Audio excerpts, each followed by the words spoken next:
Si Andy ay isang makapangyarihang immortal ngunit sawang-sawa na sa walang hanggang pagnanais at nais niyang wakasan ang kanyang buhay. Gayunpaman, nagbago ang lahat nang makilala niya ang isang babaeng may kapangyarihang tapusin ang anumang mahawakan nito. Kaya, sinimulan niya itong hawakan araw-araw, umaasang sa wakas ay makakamit na niya ang kanyang katapusan. Sa araw na nagkita sila, ang babae, si Azomo, ay handa nang tumalon mula sa isang tulay matapos tapusin ang kanyang paboritong romance manga. Alam niyang hindi niya mararanasan ang ganitong uri ng pag-ibig sa kanyang buhay. Ngunit pagkatapos ay sumulpat si Andy sa likuran niya, at napagtanto ni Azomo na gusto niya itong iligtas. Kaya itinutok niya ang kanyang kutsilyo sa kanya at binalaan siyang masasawi siya kung hahawakan niya ito. Napukaw nito ang kuryosidad ni Andy, kaya't hinayaan niya ang kanyang sarili na matusok at inilayo ito sa panganib upang may tanong niya ito tungkol sa kanyang death touch. Inaasahan niyang may mangyayari, at sa sandaling iyon ay nahulog siya mula sa tulay at nasagasaan ng tren na parang siya si Bunny Blue. Nang makita siyang nasawi, napaiyak si Azomo sa sakit dahil alam niyang hindi niya inialay ang kanyang sarili bago pa man dumami ang dugo sa kanyang mga kamay. Ngunit bigla, nagpakita ang ulo ni Andy. Takot na pinagmasdan ni Azomo ang pagbabagong buhay ng katawan ni Andy pabalik sa normal. At nang makita niya ang rocket launcher nito, bigla niya itong sinuntok at tumakbo palayo, tinawag itong zombie. Gayunpaman, naabutan siya ni Andy at ipinaliwanag na isa lamang itong undead at gusto pang magtanong. Nang sandaling iyon, narinig nila ang paparating na security. Kaya, ginamit ni Andy ang kanyang dugo na parang jetpack para dalhin si Azomo sa bubong ng isang mataas na gusali. Doon, pinagbantaan niya itong ibabagsak kung hindi niya ipapaliwanag ang kanyang kakayahan. At nang ipakita ni Azomo na hindi siya natatakot, pinaikot-ikot niya ito, pinilit siyang magsalita. Isiniwalat ni Azomo na ilang taon na ang nakalilipas ay lilipad na ang kanyang mga magulang papuntang ibang bansa. At bago sila sumakay sa eroplano, binigyan sila ni Azomo ng mga pamamaalam na halik. Pagkatapos, nang sumakay sila sa eroplano, sumabog ang eroplano, napunta ang kanyang mga magulang at lahat ng pasahero diretso sa Creator. Doon napagtanto ni Azomo na ang kanyang mga paghawak ay lumilikha ng malas, at habang mas matindi ang kanyang mga paghawak, mas malala ang malas na kinakaharap ng iba.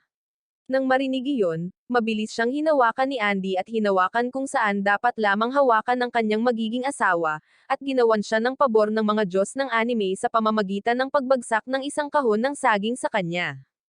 Habang natalsikan siya sa sahig, sinubukan ni Azomo na tumakas, ngunit nadulas siya sa isang saging at nahulog mula sa gusali. Habang nahuhulog siya at masasawi, nabalisa siya habang umiiyak, napagtanto na malapit na siyang masawi nang hindi nakakaranas ng isang magandang buhay.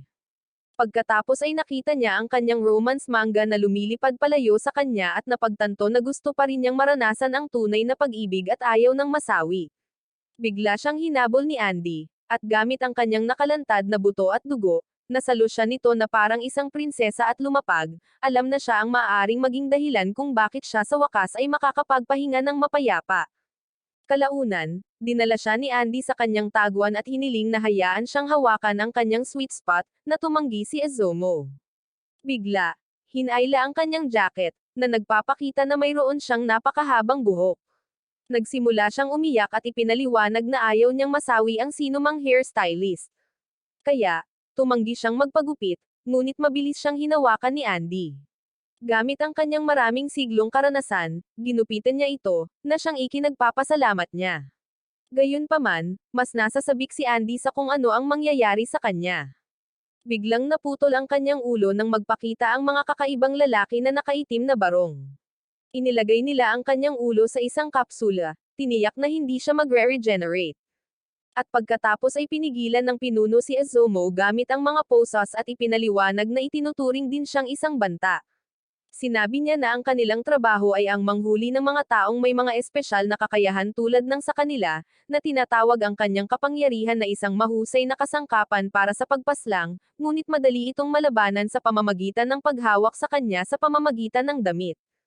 Dagdag pa ng lalaki na interesado lamang si Andy na gamitin siya bilang sandata upang pumaslang ng iba, ngunit agad siyang ipinagtanggol ni Azomo, na nangangatwiran na si Andy ay hindi katulad nila.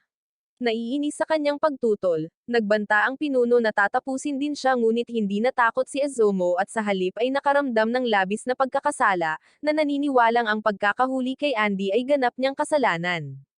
Bigla, isang kidlat ang tumama sa lalaking may hawak sa ulo ni Andy, at napagtanto ni Izumo na ito ang malas na dulot ng gupit na ginawa ni Andy. Mula sa kaguluhan, nakabangon si Andy at hinugot ang isang piraso ng metal mula sa kanyang ulo, na nagpanumbalik ng kakayahang lumaban na natutunan niya sa loob ng maraming siglo, at madaling natalo ang mga lalaki na nakasuot ng suit. Dahil sa takot, mabilis na nagbanta ang pinuno na hiwain ang leeg ni Izumo at hiniling kay Andy na ibigay ang sarili niyang ulo. Sinabihan siya ni Izumo na huwag gawin ito para walang ibang masaktan dahil sa kanya, ngunit hindi ito pinansin ni Andy at inihagis ang kanyang ulo sa lalaki upang iligtas ito. Ngunit habang lumilipad ang ulo nito patungo sa kanila, gumawa ng isang hakbang si Izumo nang may katapangan at binigyan si Andy ng isang matamis na kiss, na nagpasigla sa kanyang kasawian.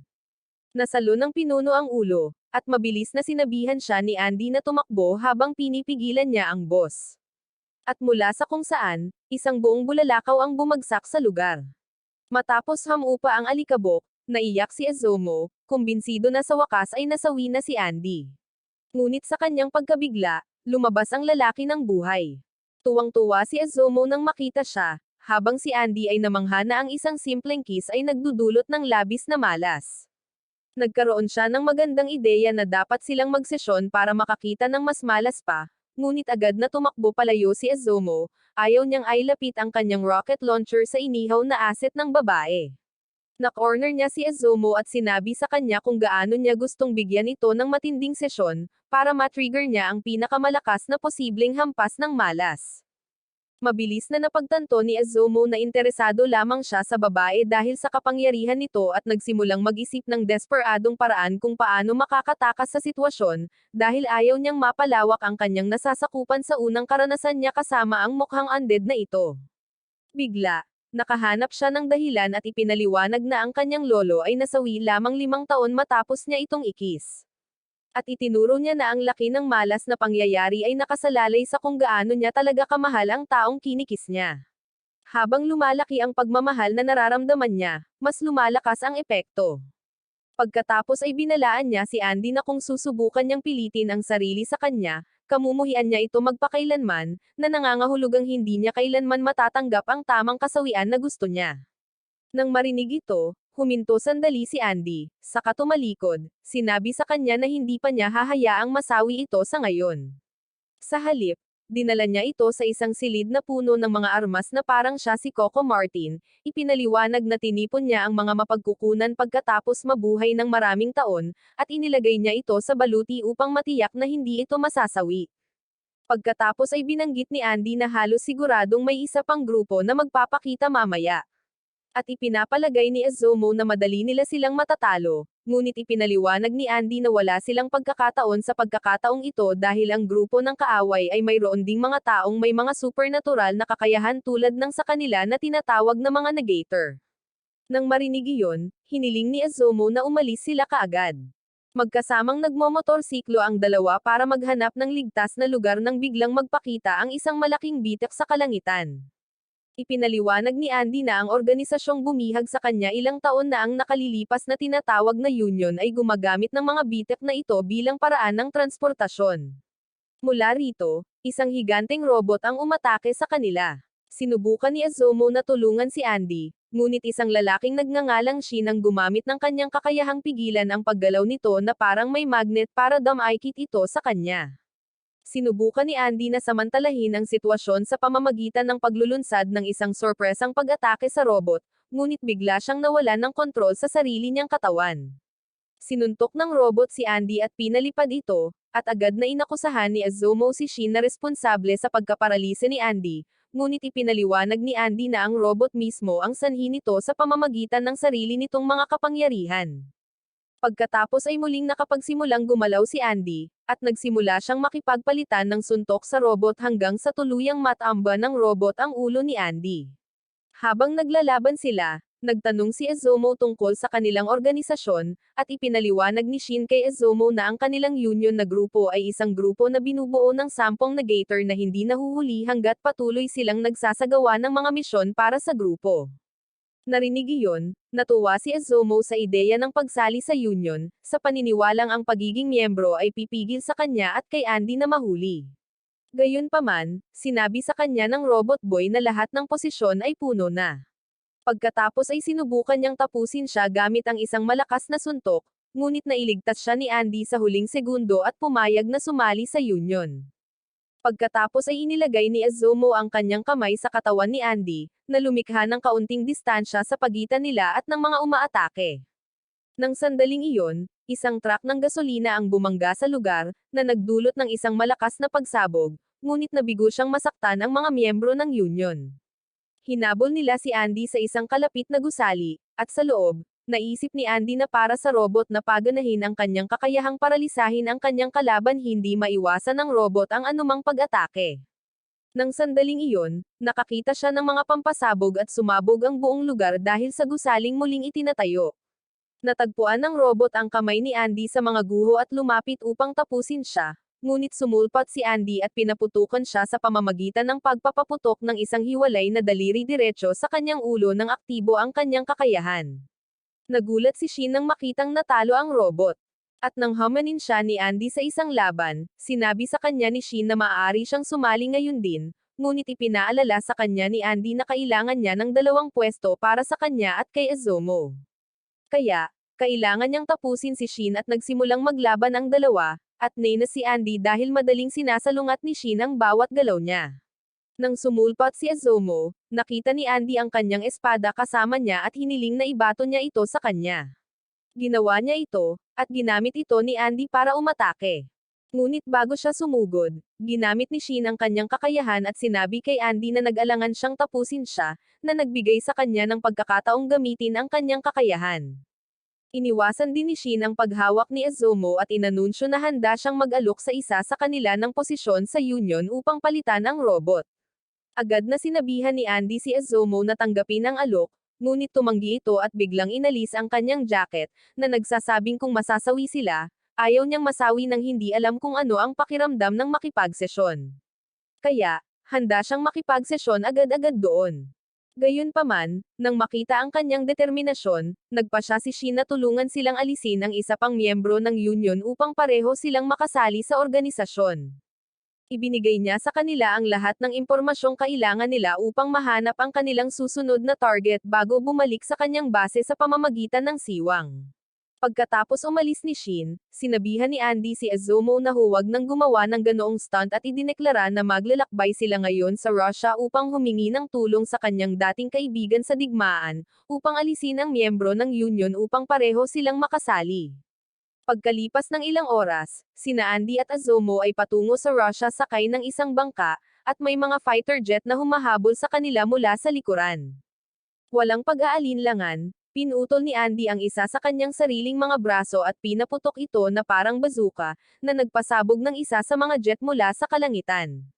Tinanong ni Izumo kung ang pag-ataking ito ay nangangahulugan ba na sa wakas ay nakatagpo na nila ang union, at tumugon si Andy sa pamamagitan ng pagpapaalala sa kanya na upang opisyal na sumali sa organisasyon, dapat nilang tapusin ang isang taong nakasuot ng gintong simbolo ng union.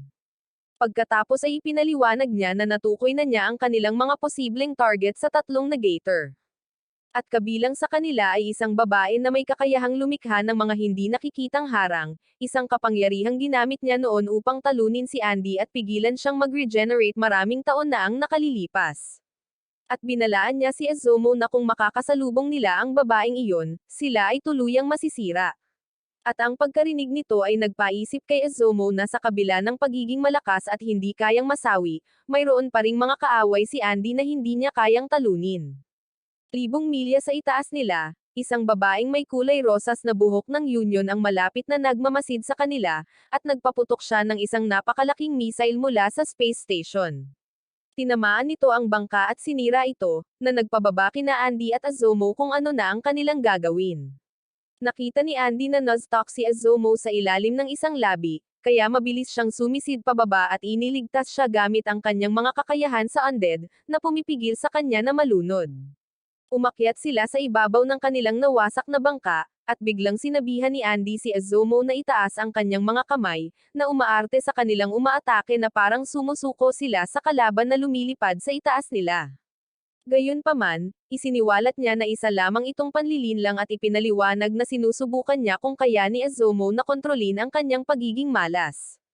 Pagkatapos ay isiniwalat niya na bago pa man siya magising, binigyan niya siya ng acid compressions at bibig sa bibig, na ikinataranta niya.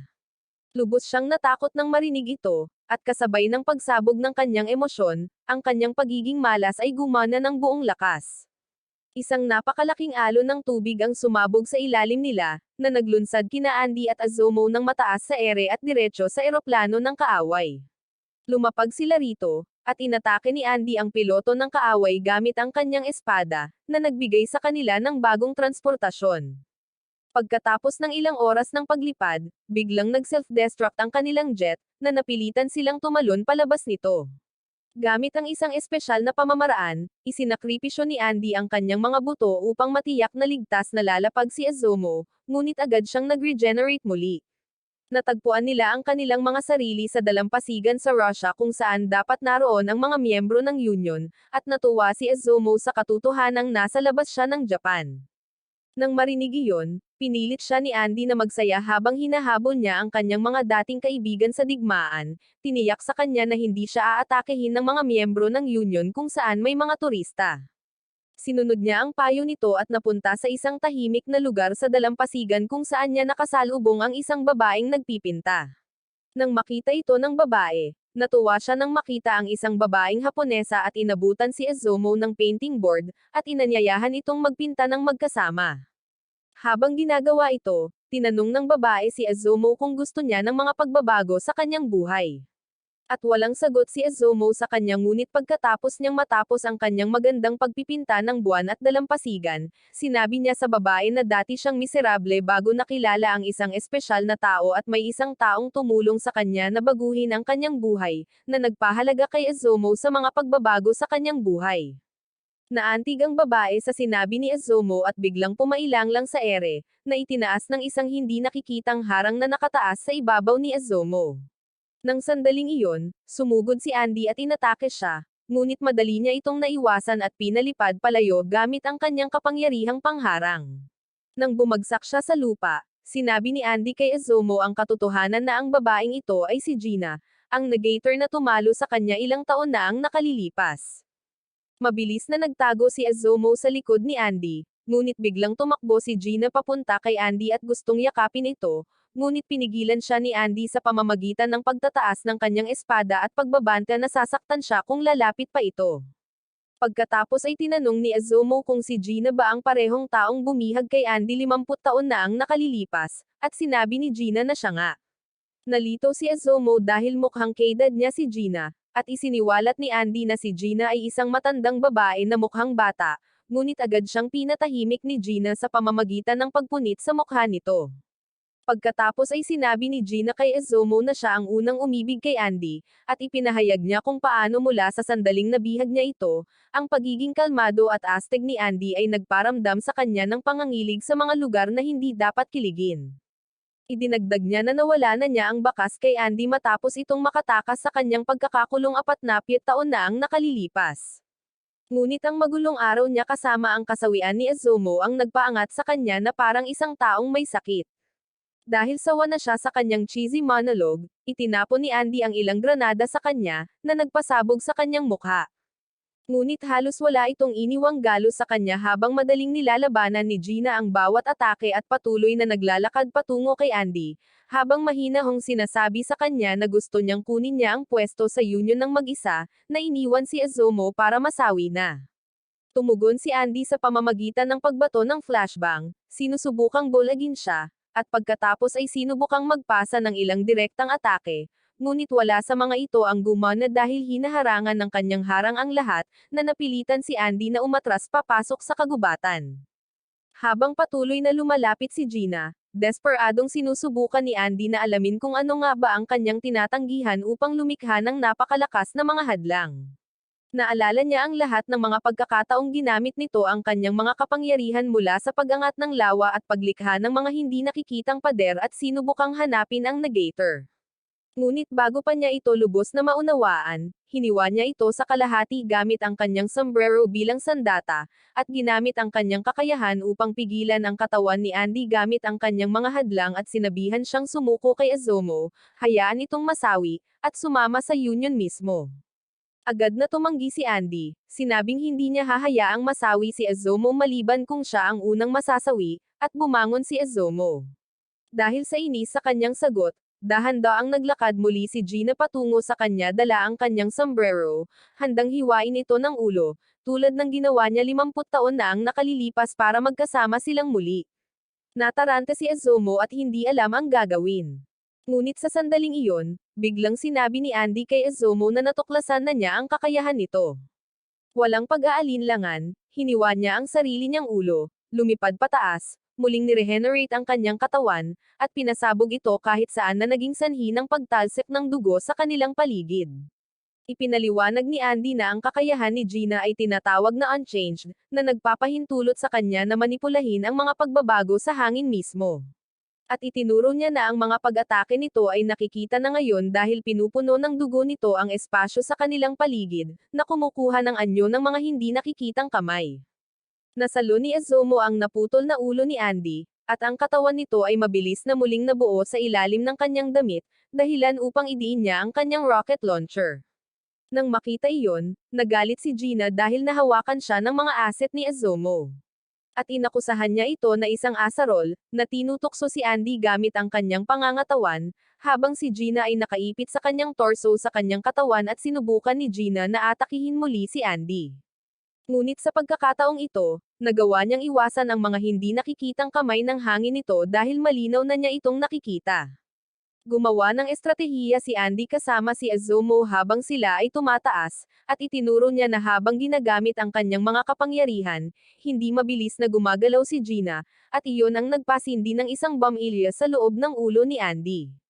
Ngunit bigla, tumama ang kanyang ulo sa isa pang hindi nakikitang larangan, at isang kayig ng mga sinag ng laser ang bomb sa lugar.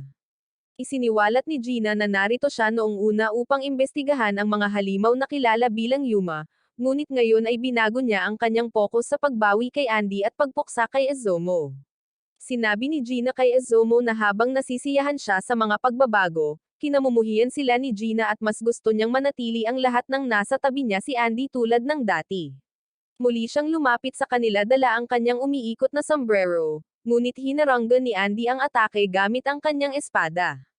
Pagkatapos ay inilunsad niya ang kanyang sarili palayo at sinabi kay Gina na hindi niya hahayaang masawi si Azomo hanggat hindi niya ito napaibig sa kanya, upang sa kalaunan ay maibigay niya sa kanya ang kasawiang nais niya.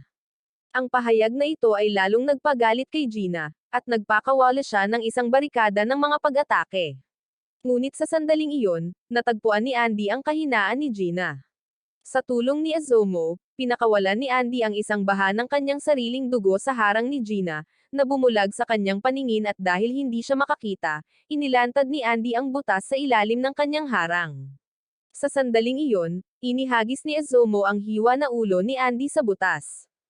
At dahil sa malas na dulot ni Azomo, nagpagana si Andy ng laser shot mula sa Yuma, na tumama diretso sa kanya at kay Gina. Habang nagsisimulang maglaho ang buhay ni Gina, sinabi niya kay Azomo na ang kanyang ipinintang larawan ay tunay na maganda at namangha siya sa kung paano niya binago ang paraan ng pagtingin niya sa kanyang sariling ipinintang larawan.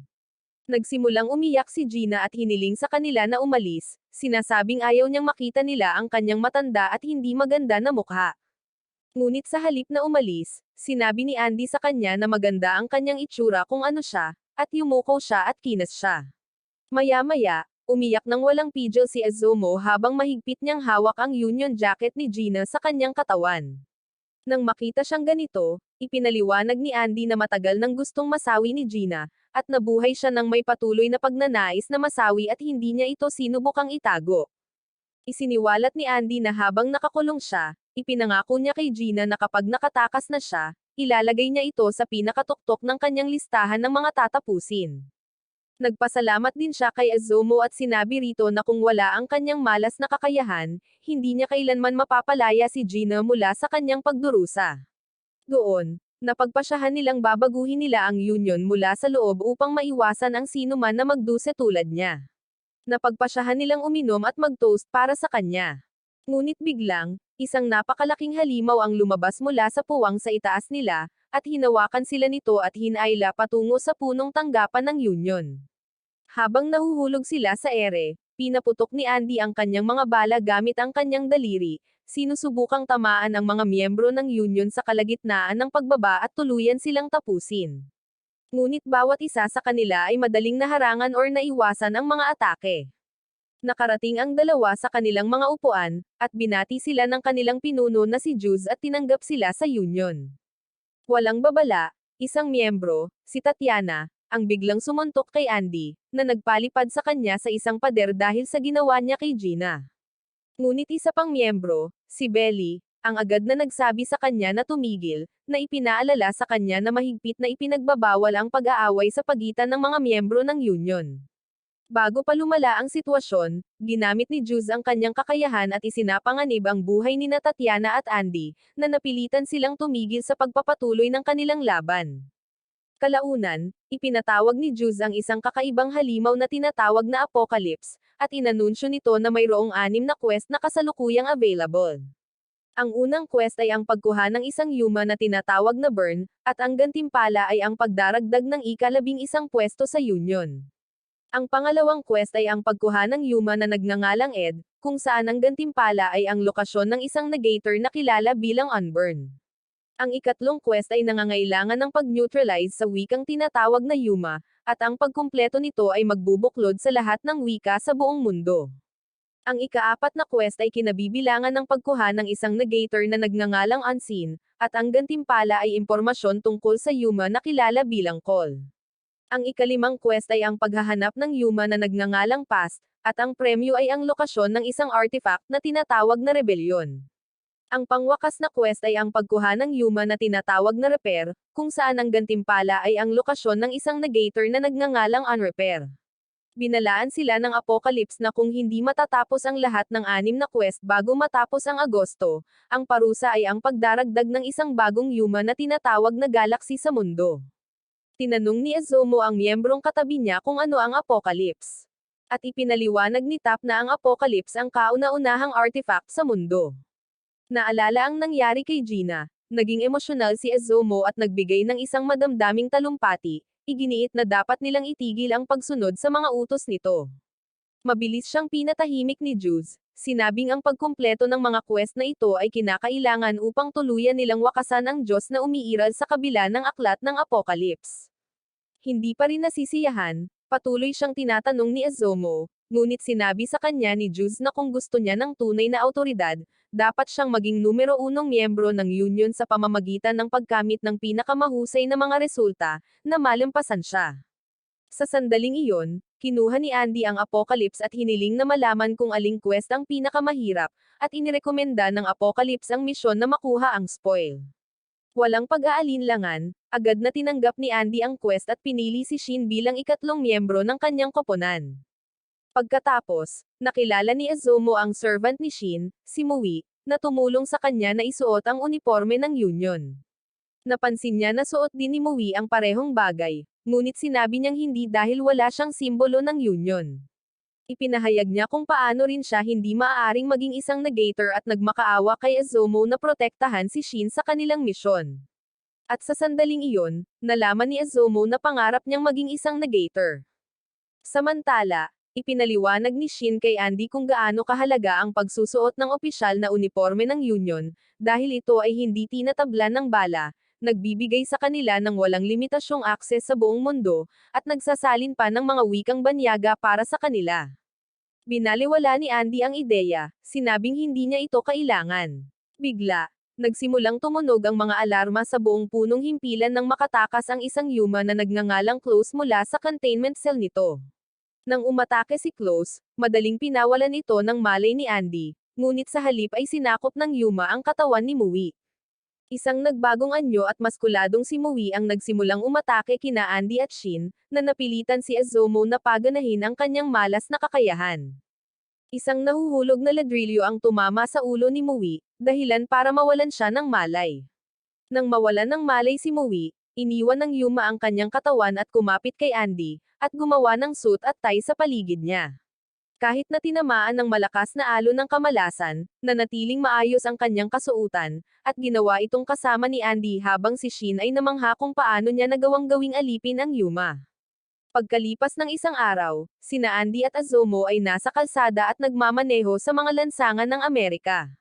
Pareho silang nasisiyahan sa amoy ng matamis na pulbura at kalayaan. Binasa ni Azomo ang mga detalye ng misyon mula sa liham ng pakikipagsapalaran, at isiniwalat ng pahayagan na ang kanilang destinasyon ay isang bayan na tinatawag na Loning.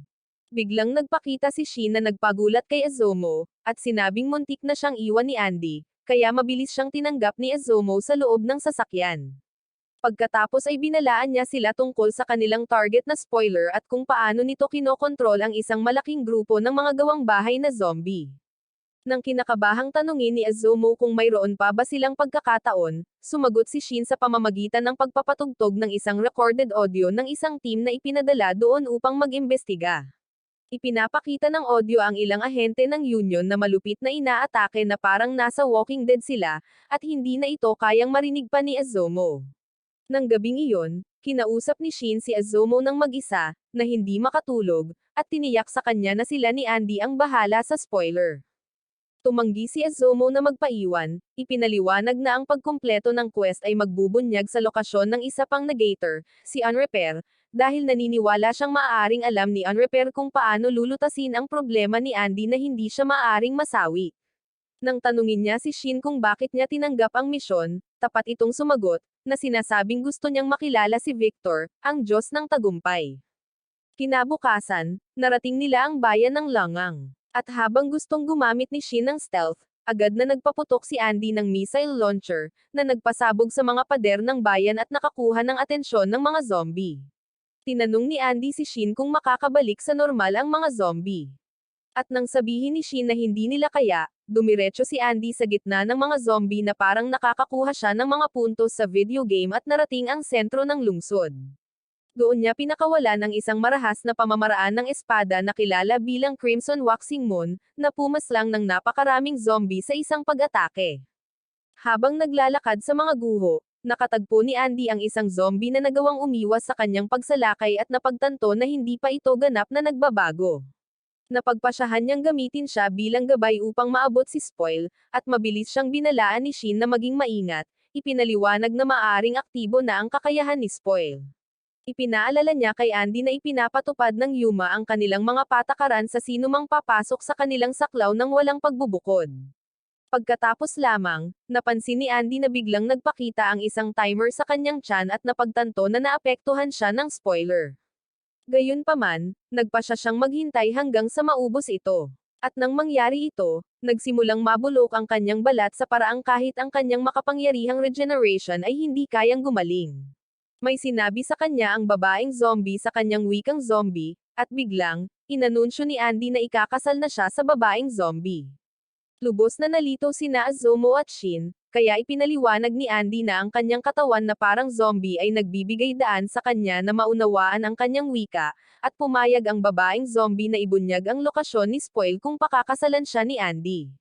Sumang-ayon si Azomo sa plano, at habang sumusulong si Andy, ipinaalala sa kanya ni Shin na ang kanilang layunin ay makuha ang spoiler, hindi ang tapusin ito. Di nagtagal, nakita ni Azomo ang isang lalaki sa imbornal na hindi pa nagiging zombie.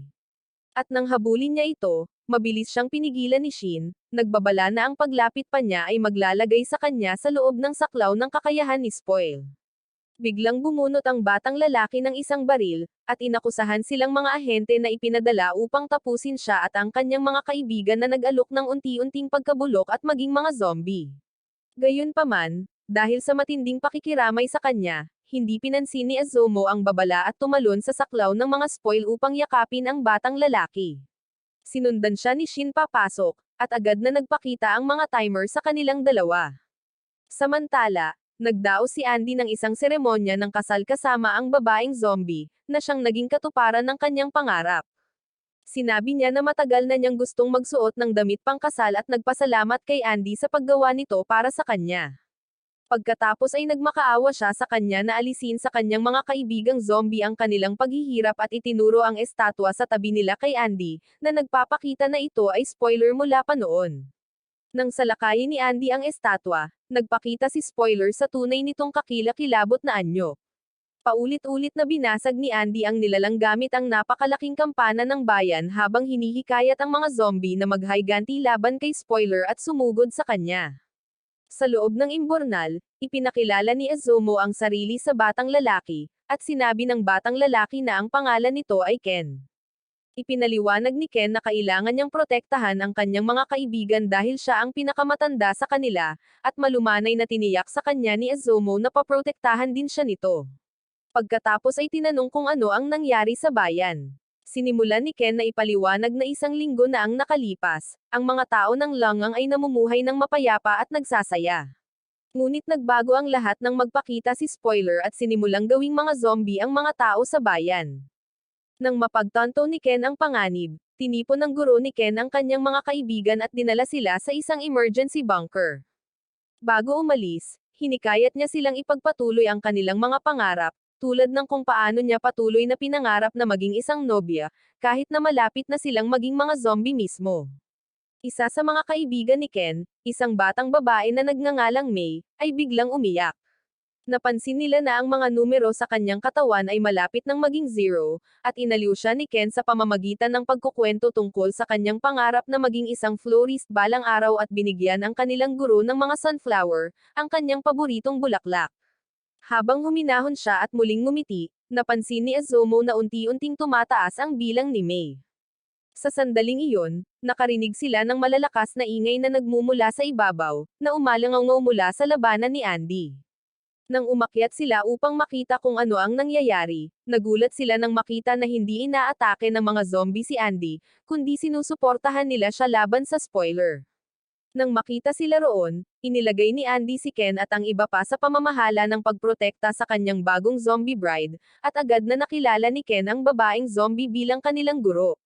Nang tumakbo si May papalapit at niyakap siya, nagpasalamat ang guro sa kanila sa pagpapanatiling ligtas ng kanyang mga estudyante.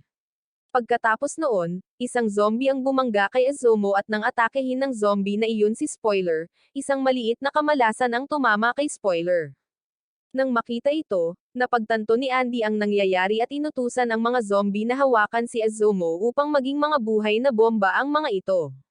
Nagprotesta si Izumo, ngunit bago pa siya makareact, niyakap siya ng guro, handang masawi para sa kanyang mga estudyante.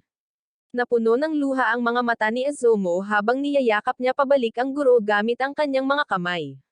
Pagkatapos ay sumugod ang guro patungo kay spoiler, at sumigaw ng babala si Izumo, naramdaman na isang napakalaking alon ng kamalasan ang malapit nang dumating.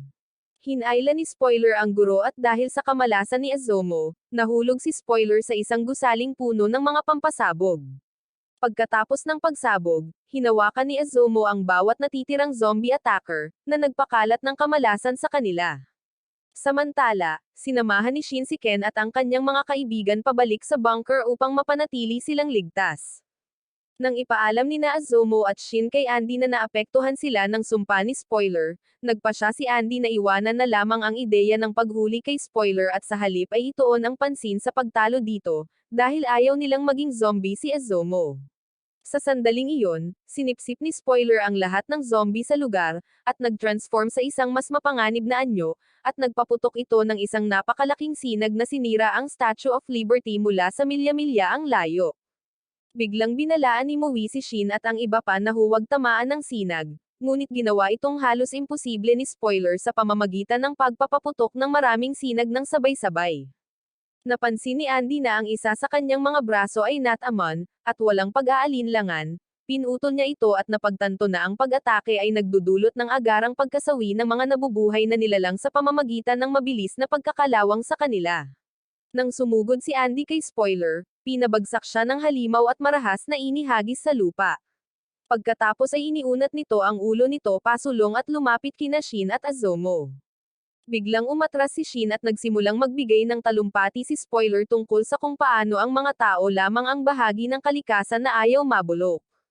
Hindi tulad ng ibang nabubuhay na bagay, sumingit si Azomo, at idineklara na ang mga taong tulad niya ay ayaw masawi para makamit ang kanilang mga pangarap, tulad ng kung paano niya gustong makahanap ng pag-ibig. At sa sandaling iyon, tumaas ang timer sa kanyang tiyan. Pagkatapos ay inanunsyo ni Shin ang kanyang sariling pangarap na maging pinakadakilang nilikha kailanman, at hinampes niya si spoiler sa ulo gamit ang kanyang tungkod at ang kanyang bilang ay tumaas din ng husto. Habang inaatake ni Andy ang halimaw, binalaan niya si Shin na huwag masyadong lumapit. Ipinaliwanag na ang sinumang lumalapit ay nanganganib na maapektuhan ng kapangyarihan ni spoiler. Mahinahong tumugon si Shin na hindi ito isang problema, na sinasabing nalaman na niya na ang epekto ng pagkabulok ni spoiler ay gumagana lamang sa loob ng kanyang katawan, hindi sa kanyang ulo, kaya naman inaatake ni Shin ang ulo. Habang pinapanatili ang kanyang distansya, muling pinalo ni Shin ang ulo ni spoiler gamit ang kanyang tungkod na kingko, na malayang maaaring lumawak at lumiit sa kanyang utos. At nakilala ito ni Azomo bilang ang parehong tungkod na ginamit ni Wukong. Gamit ang tungkod at ang kanyang kakayahan, hinigpitan ni Shin ang mga galaw ni spoiler at paulit-ulit itong hinampas sa ulo, na nag-iiwan sa halimaw na naiinis at nalilito sa kung anong pangkukulam ang nangyayari. Pagkatapos ay isiniwalat ni Shin ang tunay na katangian ng kanyang kakayahan, ang kasinungalingan, na siyang dahilan kung bakit ginagawa ng kanilang mga kalaban ang kabaligtaran ng gusto nilang gawin. Ngunit gagana lamang ito kung tunay na may nararamdamang pagkagusto si Shin sa kanyang target. Nang muling sinubukan ni spoiler na paputukin ang disintegration laser nito, tuluyang pinawalang bisa ni Shin ang aksyon. Habang patuloy siyang nakikipaglaban, nasa sabik siyang nagsalita tungkol sa kung paano ang labanang ito ay malapit nang magbigay daan sa kanya upang masaksihan ang aksyon ni Victor, ang Diyos ng tagumpay. Samantala, hinawakan ni Andy ang balat ni Azomo sa pagtatangkang gawing muli ang kanyang sarili bilang isang pampasabog ng tao. Gayunpaman, labis siyang nagulat sa biglaang pagdikit kaya't likas niyang sinampal ito sa mukha. Habang papalapit si Andy sa halimaw, biglang gumuho ang lupa sa ilalim niya at nahulog siya mula rito. Nang sumugod si Shin upang tingnan siya, sinalungat ni spoiler ang kakayahan ni Shin sa pamamagitan ng paglikha ng makapal na usok, na humaharang sa kanyang paningin at nag-ambala sa kanyang kontrol. Pagkatapos, nagkaroon ng ideya si Azomo at sinabing walang anumang maaaring mabulok or masira sa kalawakan dahil ito ay isang vacuum na walang moisture. Gamit ang impormasyong ito, nakaisip si Shin ng plano na ipadala sina Andy at spoiler sa kalawakan kung saan ang kakayahan ni spoiler ay magiging walang silbi. Ibinahagi ni Shin ang plano kay Andy at ipinahiwatig na kakailanganin ni Andy na magbago sa anyo ng kanyang Diyos ng digmaan dahil ang kanyang normal na katawan ay hindi makakaligtas sa paglalakbay. Matapos matanggap ang mga kinakailangang coordinate mula kay Mui, ginamit ni Andy ang Kinko staff upang ilipat ang kanyang sarili at si spoiler sa kalawakan. Habang paalis siya, iniabot niya kay Shin ang kanyang limiter, na nakaipit sa kanyang ulo. Nang nasa kalawakan na, napagtanto ni spoiler na ang pangunahing kakayahan nito ay ganap ng na-neutralize, at sa desperasyon, pinaputok nito ang disintegration laser nito ng direkta sa mukha ni Andy. Agad na nag-regenerate si Andy at pagkatapos ay nag-transform sa anyo ng kanyang Diyos ng digmaan, na nagkaroon ng mahabang buhok. Sa anyong ito, madali niyang natalo si spoiler habang sinisira niya ang katawan ng halimaw at ibinagsak ang ulo nito pabalik sa Earth, piniling tamasahin ang sandali kaysa mabilis na wakasan ang mga bagay-bagay. Matapos ipaalam ni Mui kay Shin na tapos na ang misyon, pinapunta ni Shin si Ken at ang kanyang mga kaibigan sa ligtas na lugar. Di nagtagal, nakabalik si Andy sa larangan ng digmaan ng Dramateco. Ibinalik ni Shin ang mga spoiled core sa base ng Union at inihanda ang sarili na harapin ang Diyos ng digmaan na Victor. Sa sandaling iyon, nagsimulang magpakita si Victor habang nahihirapan si Andy na mabawi ang kontrol sa kanilang pinagsasaluhang katawan. Napagtanto ni Victor na si Azomo ang dahilan kung bakit patuloy na lumalaban si Andy at dahan-daang lumapit sa kanya. Sinubukan ni Shin na pigilan si Victor, ngunit tuluyang nalampasan ni Victor ang kakayahan ni Shin at madali niya itong natalo. Nang makita ito, lumapit si Azomo at hinawakan ang katawan ni Victor, na nagpagana sa kanyang kakayahang malas. Ngunit sa kanyang pagkabigla, walang nangyari at sinabi ni Victor na hindi na siya maaapektuhan ng kanyang maliit na kakayahan. Nang tangkain ni Victor na tapusin siya, nagbigay si Izumo ng isang taus-pusong talumpati kay Andy, na ipinaalala sa kanya ang lahat ng kanilang ipinangako na gagawin ng magkasama. Kahit na noon, ang kanyang malas ay nabigong makaapekto kay Victor sa anumang paraan. Bigla, nakabawi si Shin at gumamit ng isang malakas na kung fu technique upang ibagsak si Victor sa ere, na nagbigay sa kanila ng sapat na oras upang humingi ng suporta. Sa momentum na iyon sa pamamagitan ng spacecraft, dumating ang mga cavalry sa anyo ng lahat ng miyembro ng Union. Sama-sama, naglunsad ang Union Squad ng isang serye ng mga nakakasawi na pag-atake, na nagpabalisa kay Victor. Gayunpaman, mabilis siyang nakabawi sa pamamagitan ng paglikha ng isang bagong-bagong katawan.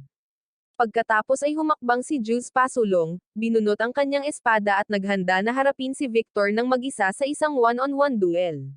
Naglaban sina Victor at Jules ng matindi, at paulit-ulit na nagbabanggaan ang kanilang mga espada. Pagkatapos ng isang malupit na palitan, sa wakas ay nagawa ni Jules na hatiin si Victor ng malinis sa kalahati. Sa kasamaang palad, kahit iyon ay hindi sapat upang pigilan siya. Gumanti si Victor sa pamamagitan ng pagpapaputok ng mga bala gamit ang daliri patungo kina Izumo at Shin bago pa man sila maabutan ng mga pag-atake. Mas mabilis na kumilos si Tap kaysa sa masusundan ni Newman at sa isang iglap, sinunggaban niya sina Izumo at Shin at inilayo sila sa panganib. Sinubukan ni Victor na durugan sila gamit ang Kinko staff, ngunit mabilis na tumugon si Shin at pinaliit ang sandata bago pa ito tumama. Nagpasalamat si Izumo kay Tap sa pagliligtas sa kanila at casual niya itong tinalikuran. Gayunpaman, hindi mapakali si Izumo, napansin na si Victor ay gumagalaw ng ligaw ng walang malinaw na pattern. Nang tanungin niya si Tap kung paano nila siya matatalo, inamin niya na hindi niya alam dahil noong huling beses na napigilan si Victor, gumana lang ito dahil kasama nila si Gina. Hiniling ni Izumo kay Tap na dalhin siya kay Andy, sa paniniwalang maaabot niya ito, at sumang-ayon si Tap, ngunit binalaan siya na ang Andy na makakaharap niya ay hindi na ang parehong taong kilala niya. Bago siya umalis, iniabot ni Shin ang limiter card ni Andy at binigyan siya ng baril bilang proteksyon. Determinado, bumalik si Izumo sa larangan ng digmaan. Samantala, pinakawalan ng mga miyembro ng Union ang kanilang pinakamalakas na pag-atake kay Victor. At tumugon siya sa pamamagitan ng paglikha ng maraming clone ng kanyang sarili, na nagpapahintulot sa kanya na labanan ang bawat miyembro ng pantay-pantay at talunin sila ng mga numero. Nang dumating sina Izumo at Tap, agad niyang itinuro ang tunay na Victor, ang isa na lumalaban kay Jules. Nang tanungin ni Tap kung paano niya nalaman, ipinaliwanag ni Izumo na ang tunay na Victor ay nakasuot ng damit at ginagamit ang kanyang katana. Sa tulong ni Tap, tumalon si Izumo kay Victor at idiniin ang kanyang mga plot armor laban sa kanya, tinitiyak ang skin-to-skin contact. Ipinaliwanag niya sa iba na ginagarantiyahan nito na tatamaan siya ng isang napakalaking alon ng kasawian anuman ang personal niyang nararamdaman para sa kanya. Nang marinig ito, ipinahayag ni Jules na pipilitin niya si Andy na muling magpakita sa isang maikling sandali. Inutusan niya si Izumo na i-activate ang kanyang kakayahan sa sandaling mangyari iyon. Nangangatwiran si Victor na hindi na niya hahayaang kontrolin muli ni Andy at lumikha ng mas maraming clone upang atakihin si Izumo. Ngunit agad na pumasok ang mga miyembro ng Union at sinira ang mga nakapalibot na clone. Kasabay nito, muling sinugod ni Jules si Victor, ang kanyang espada ay nilamon ng apoy. Nang harangan ni Victor ang atake, inutusan ni Jules ang iba na protektahan si Izumo anuman ang mangyari at muling umatake. Desperado si Izumo na magsalita kay Andy habang sinusubukang maabot siya sa pamamagitan ni Victor at sinubukan siyang patahimikin ng Diyos ng digmaan sa pamamagitan ng pagpapaputok ng bala sa mukha nito, ngunit sinipa ni Tap ang kamay nito bago pa niya mahayla ang gatilyo. Naalala ang lahat ng mga sandaling pinagsamahan nila ni Andy. Pinaputok ni Izumo ang kanyang baril sa ulo ni Victor at inilagay niya ang kanyang kamay sa sugat at ipinahayag na malapit na niya itong tamaan ng pinakamalaking hampas ng kamalasan na naranasan niya. Sa sandaling iyon, nabawi ni Andy ang kontrol sa kanyang katawan at ginagarantiyahan ang malas sa pamamagitan ng pagkiss sa kanya. Nang matapos sila, mabilis na binalaan ni Izumo ang lahat na malapit nang gumana ang kanyang malas. Agad na umatras ang iba at sinubukan silang habulin ni Victor, ngunit pinigilan siya ni Shin gamit ang kanyang kakayahan. Bigla, isang napakalaking bagyo ng mga bulalakaw ang bumagsak mula sa langit, na tuluyang sumaire kay Victor at winasak ang buong lungsod ng Langang. Pagkatapos ng pagkawasak, hinanap ni Izumo ang mga guho at maingat na muling ipinasok ang limiter card ni Andy sa kanyang ulo. Pagkalipas ng ilang oras, nagising si Izumo sa kama ng ospital. Pinagalitan niya si Andy dahil sa pagiging pabaya, ang kanyang boses na nagpapakalma sa kanyang mga luha ay pumupuno sa kanyang mga mata, at inamin niya kung gaano siya natakot na baka mag-isa na naman siya. Marahang tinapik ni Andy ang kanyang ulo at nagpasalamat sa pagbabalik niya sa kanyang katinoan. Pagkatapos, bumalik silang dalawa sa silid-pulungan kung saan inanunsyo ng Apocalypse ang mga resulta ng 6 na quest na nakatalaga sa Union. Sa loob ng isang inabandona na gusali, isang lalaking nakasuot ng eye patch ang pumihil sa negator na kilala bilang Unseen sa isang upuan. Tumulo ang dugo mula sa hindi nakikitang katawan ni Unseen habang mahinahong ipinaliwanag ng lalaki ang kanyang kakayahan. Maaaring isuko ni Unseen ang anumang kinikilala niyang sariling ari-arian na hindi nakikita sa pamamagitan lamang ng pagpikit ng kanyang mga mata. Inamin ng lalaki na hiniwa niya ang tiyan ni Unseen upang pigilan siyang makatakas, ngunit pagkatapos ay nag-alok siya ng isang kasunduan, na nangangakong pipigilan ang kakayahan ni Unseen kung papayag siyang sumali sa kanyang paksayon. Pagbalik sa pasilidad ng Union, nakaupo si Izumo sa bilog na mesa nang biglang magpakita ang Apocalypse upang ianunsyo ang mga resulta ng quest. Napagtanto niya na natutulog siya hanggang Agosto 31. Sinimulan ng Apocalypse sa pamamagitan ng pagdeklara na ang unang quest, ang pagkuha sa Yuma Burn, ay matagumpay na natapos. Bilang gantimpala, ang Union ay makakatanggap ng ika-11 na upuan sa bilog na mesa, na pupunan ng isa pang negator. Pagkatapos ay inanunsyo ni Apocalypse na ang pangalawang quest ay natapos din kung saan nakuha ang Yuma na tinatawag na Eden. Kaya, bilang gantimpala, isiniwalat ng Apocalypse ang lokasyon ng negator na kilala bilang Unburn. Susunod, kinumpirma niya ang tagumpay ng ikatlong quest, na kinabibilangan ng pagtalo sa wikang Yuma. Bilang gantimpala, pinag-isa ng Apocalypse ang lahat ng wika sa mundo sa Ingles. Upang masubukan kung totoo ang gantimpala, kinausap ni Shin si Mui sa Tagalog. Tinitigan siya ni Mui nang may pagkalito, hindi maintindihan ang kahit isang salita. Kinukumpirma nito na ang mga hindi negator ay hindi na makapagsasalita or makakaintindi ng anumang wika maliban sa Ingles. Nagpapatuloy ang Apocalypse, na sinasabing ang ika-4 na quest ay na-clear na sa pamamagitan ng pagkuha sa nakaraan ng Yuma. Isang sorpresa, ibinigay niya ang lokasyon ng artifact na tinatawag na Rebellion. Pagkatapos ay inanunsyo niya ang tagumpay ng ika-5 quest, ang pagkuha ng spoiler, at ginantimpalaan ang Union sa pamamagitan ng pagbubunyag ng lokasyon ng negator na Unrepair. Ang balitang ito ay nagpasaya kay Izumo dahil nangangahulugan ito na mayroon na silang pagkakataong pagalingin si Andy habang si Andy mismo ay walang pakialam. Ngunit pagkatapos ay inanunsyo ng Apocalypse na ang huling quest ay nabigo dahil hindi mahanap ng Union si Unseen.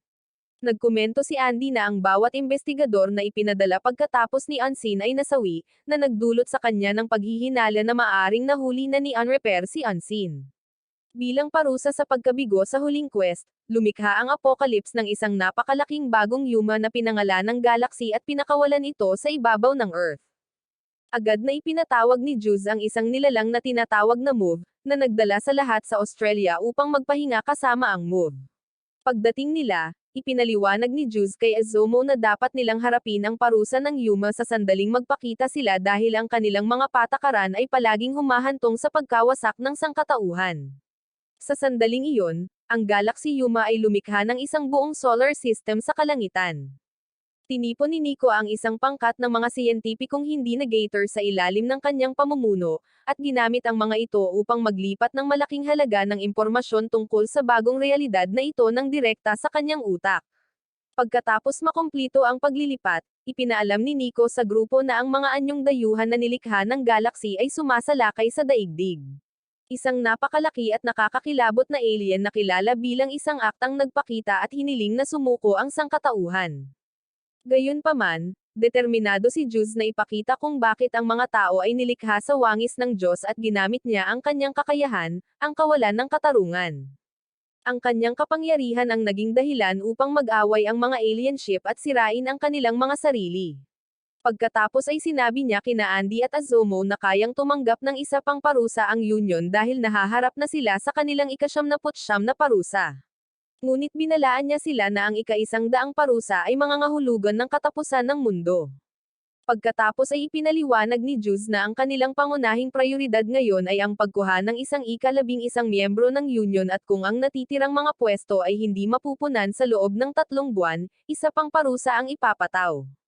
Matapos takutin ang alien gamit ang isang makapangyarihang talumpati, inatasan ni Juice sina Andy, Azomo at Tatiana na hanapin ang Unrepair. Pagkalipas ng ilang araw, nasa isang shopping mall si Azomo at natarante siya dahil napakaraming celebrity sa paligid niya. Pero bigla na lang sumulpat si Andy at sinubukang ligawan siya. Ilang oras bago iyon, nakasakay ang dalawa sa isang magarbong eroplano at ipinaalam ni Andy kay Azomo na malapit nang magkaroon ng black market auction. Ipinaliwanag niya na ang auction na ito ay may kinalaman sa mga negator, na hindi pa napipigilan ng union, at ang mga taong nasa likod nito ay mga miyembro ng international mafia. Palagi nilang ginaganap ang auction sa mga lihim na lokasyon, ngunit sa wakas ay nahanap sila ni Juice. Sinabi ni Andy na ang susunod na auction ay magsisimula ng hating gabi sa isang luxury ship sa Rio de Janeiro, Brazil, at ang kanilang plano ay palihim na pumasok sa barko bilang mga bisita gamit ang 3 espesyal na pass na ginawa ni Nico para mahanap si Unrepair. Itinuro ni Andy na kailangan nila ng mga disguise dahil tanging mga sikat na tao lamang ang pinapayagan sa event. Sa kasalukuyan, natarante si Azomo nang subukan niya ang mga damit na pinili ni Andy para sa kanya. At ipinaliwanag niya na gusto niyang isuot niya ang mga ito para mahawakan niya ang balat nito at matrigger ang kakayahan nito. Naalala ni Azomo ang isang pag-uusap nila ni Juice at nag-aalala siyang maging pabigat kina Andy at Tatiana habang nasa misyon. Gayunpaman, sinabi ni Juice sa kanya na naniniwala siyang ang malas ni Azomo ay kalaunan ay magiging sapat na malakas upang talunin ang Diyos. Dagdag pa ni Juice na gusto niyang makatrabaho ni Azomo si Andy at umibig dito para lumakas siya ng sapat upang pigilan ang Ragnarok na malapit nang mangyari. Sa kasalukuyan, napili ni Azomo ang kanyang pagbabalat kayo at habang palabas sila ng mall, muling nagsimulang kumilos si Andy na parang talunan. Kaya ginamit ni Azomo ang kanyang malas na skill para mataboy siya. Habang nakaupo sila sa tabi ng baybayin, inamin ni Andy na hindi siya sigurado kung siya or si Victor ang orihinal na may-ari ng kanyang katawan. At ipinangako ni Azomo na palagi niya itong ibabalik, kahit ilang beses mang pumalit si Victor. Nang sinubukan niyang tulungan si Andy na makatayo, nakalimutan niyang hindi niya suot ang kanyang mga guwantes at ang kanyang kasawian ay gumana nang hawakan niya ito, dahilan para biglang magpakita si Tatiana mula sa kung saan at durugan ito. Sinabi ni Tatiana na ang plano ay para sa Undead Unlocked na pumasok sa subasta bilang isang mag-asawa habang iniimbestigahan niya ang labas ng barko. Pagkatapos, sa araw ng subasta, sina Azomo at Andy ay pumasok sa gusali ng subasta ng nakabalat kayo. Pagdating nila sa ballroom, nagulat si Azomo nang marinig ang mga mayayaman na nag-uusap ng casual tungkol sa Yuma. Pumunta sila sa isang tahimik na lugar kung saan ipinaliwanag ni Andy na nakakaintindi sila ng Ingles salamat sa isang gadget mula kay Shin. Iniisip ni Azomo kung ang mga taong ibinebenta sa subasta ay may miserableng buhay tulad ng sa kanya. Binigyan siya ni Andy ng isang pep talk at ipinaalala sa kanya na siya ay nasa panig ng union. Sa ibang lugar, nagpanggap si Unrepair na isang may asawang lalaki kasama ang kanyang assistant na si Latla. At nang sinubukan siyang paputukan ng mga gwardya, agad niya silang pinaslang. Pagkatapos ay tinawag niya ang iba pang mga miyembro ng kanyang grupo, sina Fang at Creed. Nakita sila ni Tatiana na nagbabalak at sinabi niya sa koponan na may 4 na kaaway na negator sa barko.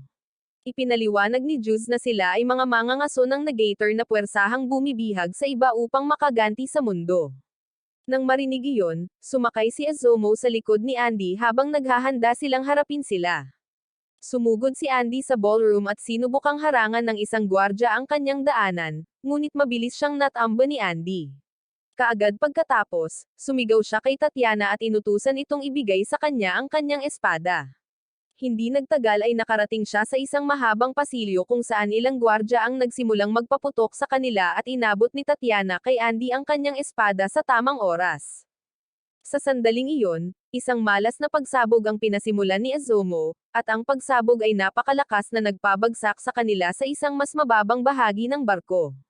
Patuloy na tumakbo si Andy sa hagdan habang nakasakay pa rin si Azomo sa kanyang likod, at nakarating sila sa isa pang pasilyo, ngunit ang isang ito ay puno ng mga tambak ng diamante. Agad na sumabog ang mga pampasabog, na lumikha ng isang malakas na pagsabog. Sa isa pang bahagi ng barko, isang binatang na gator na nagngangalang Chick-Era ang na-corner ng isang gwardya. Ginamit ni Chick-Era ang kanyang espesyal na kapangyarihan upang i-freeze ang gwardya sa kanyang kinatatayuan. Gayunpaman, sa sandaling sinubukan niyang tumakas, muling gumalaw ang gwardya. Napagtanto ni Chick-Era na hindi niya maaaring i-freeze ang kalaban at makatakas ng sabay, at pakiramdam niya ay na-corner siya at nag-iisip kung paano siya mabubuhay.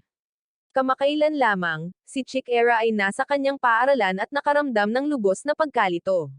Napansin niya na lahat maliban sa kanya ay biglang nagsasalita ng Ingles.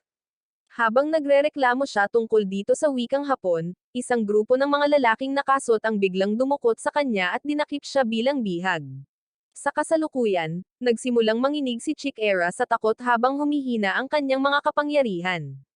Naghahanda ang gwardya ng Yakuza na paputukan siya sa binti, ngunit biglang nagpakita si Unrepair at unang pinaslang ang gwardya. Habang naglalakad si Unrepair patungo sa binata, ipinaliwanag niya kung paano mapipigilan ng kapangyarihan ni Chick-Era ang paggalaw ng iba hanggat nananatili siyang hindi gumagalaw. Sinabi ni Unrepair na si Chick-Era ang eksaktong uri ng mapagpigil na gator na hinahanap niya. Sinubukan ni Chick-Era na magpanggap na isa lamang siyang normal na tao sa pamamagitan ng pagsasalita sa basag na Ingles, umaasang iiwan siya ni Unrepair at ng kanyang mga tauhan. Gayunpaman, hindi pinaniwalaan ni Creed ang ginawa nito.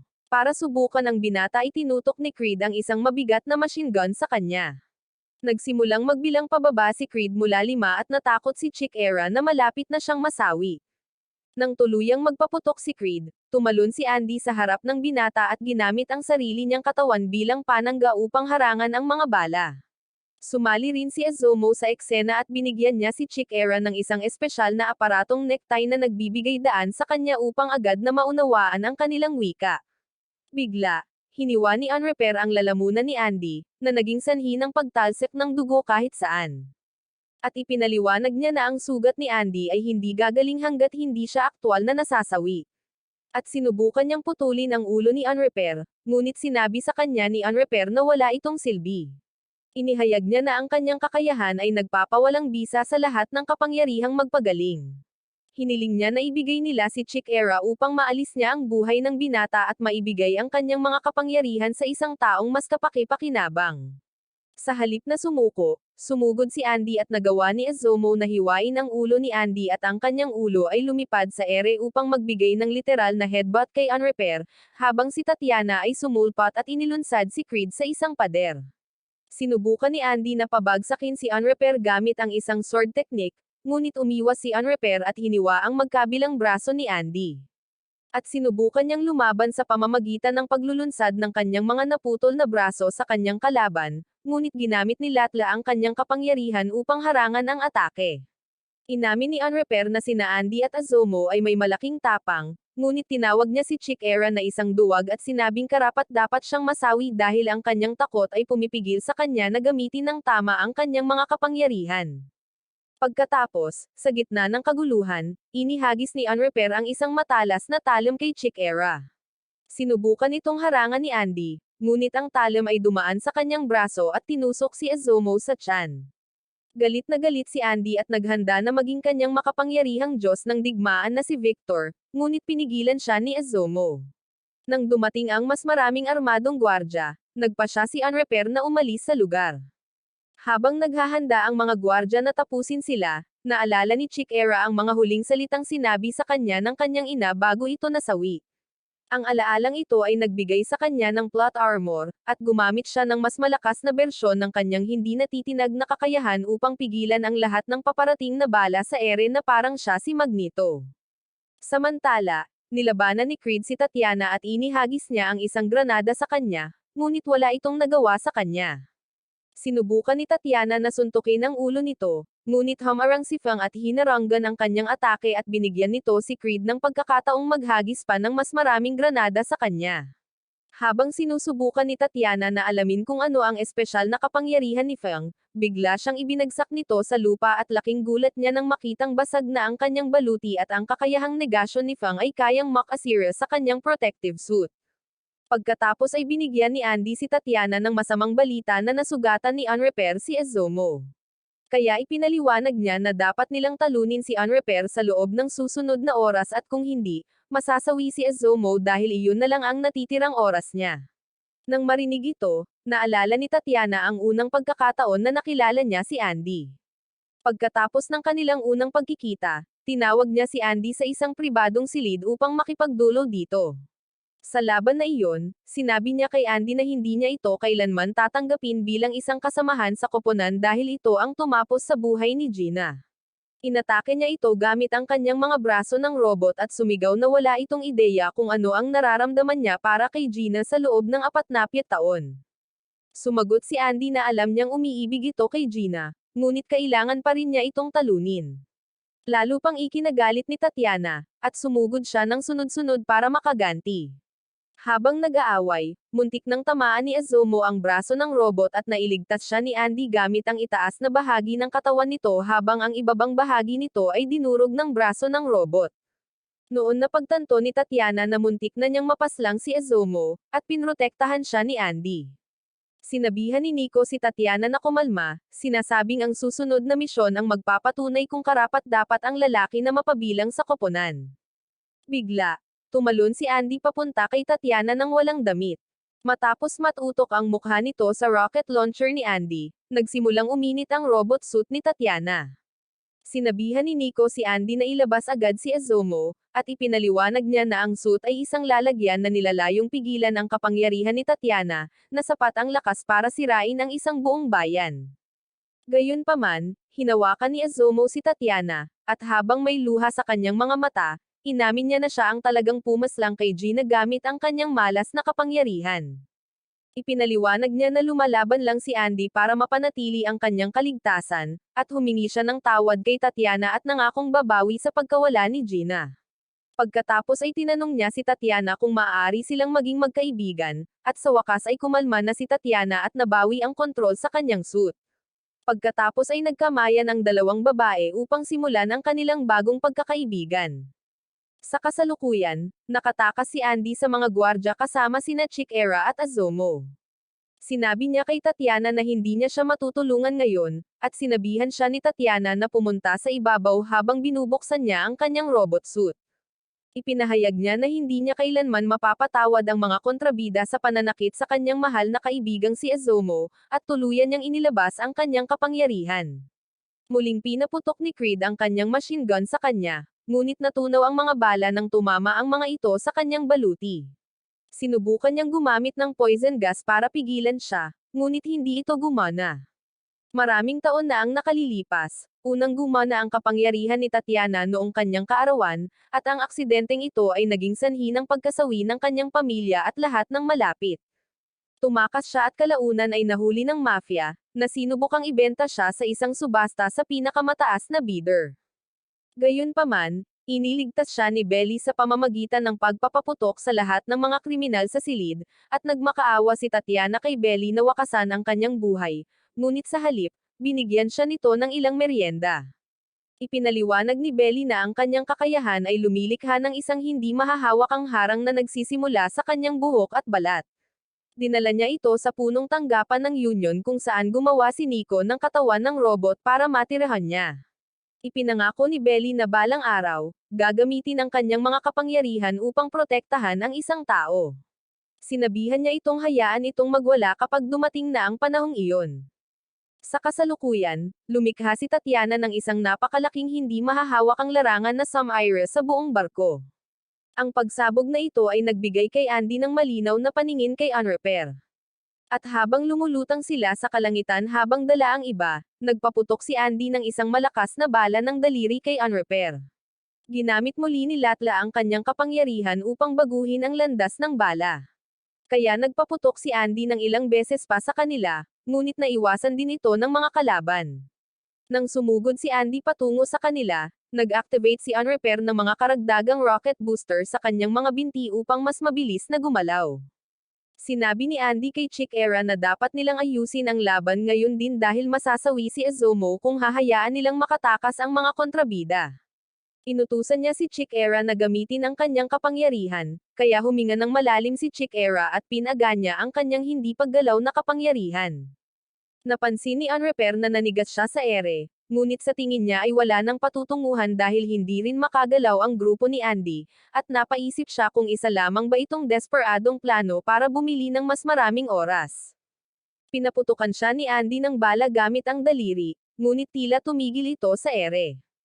Sa una ay inakala ni Unrepair na hindi tumama ang bala, ngunit kalaunan ay napagtanto niya na si Andy ay talagang nagpapaputok mula sa isang lugar sa likod ng paningin ni Chick Era. At inutusan niya si Chick Era na ayop ang kanyang kapangyarihan, at nang gawin niya ito, ang nagyelong bala ay tumama sa likod ni Latla.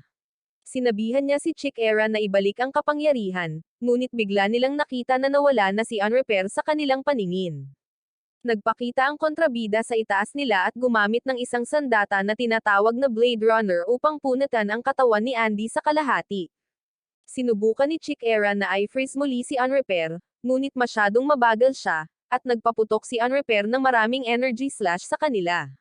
Nagawa ni Chick Era na i-freeze ang mga paparating na slash, ngunit itinuro ni Unrepair na lahat sila ay masasawi sa sandaling kumurap ang binata.